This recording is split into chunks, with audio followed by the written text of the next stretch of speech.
March was a weird time for all of us because it was kind of the unknown, and I was very confident that as a business we weren't going to shut down and that we would push through everything that's going on, and we wouldn't have any issues with it.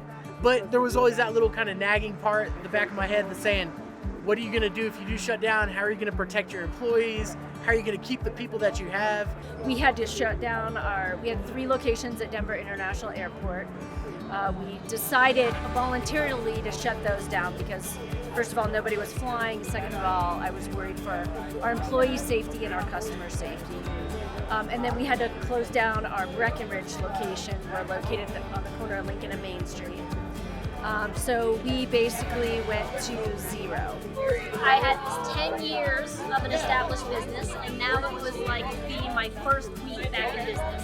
70% of our economy is based on tourism, which becomes problematic when you have a crisis that hits one industry so hard.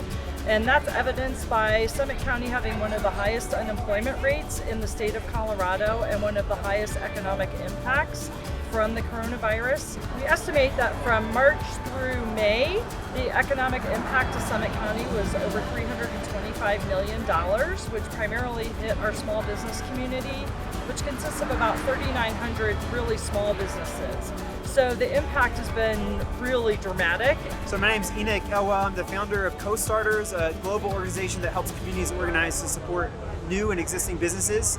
And right here in Breckenridge, I've got the opportunity to come and visit the group that kicked off a cohort of small business owners here. And they're just wrapping up their first support group for businesses recovering through the coronavirus.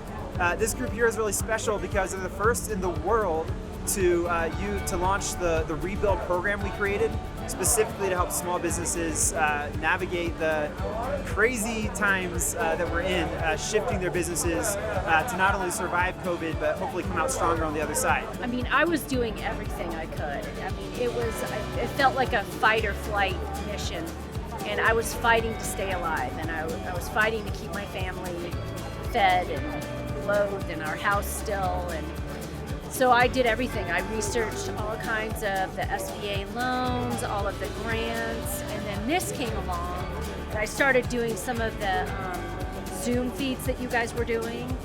So that's when I learned about this, and I said, what do I have to lose? And what a blessing that you guys can provide it for pretty much 0 cost.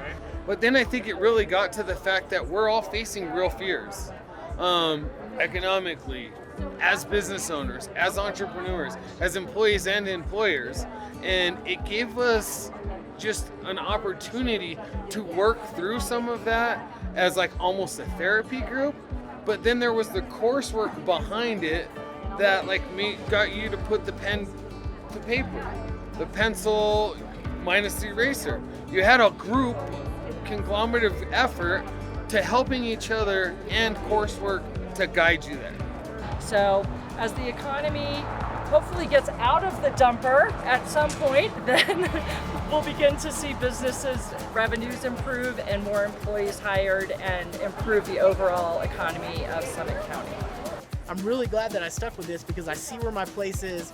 I understand that this class isn't just for entrepreneurs and business owners. It is also for operators like myself learning how to, number one, network in the community, which is important no matter what business you're in. And number 2, create different revenue streams, learn how to kind of think outside the box in what you're doing, and just learn how to run your business in a way that you previously might not have thought of,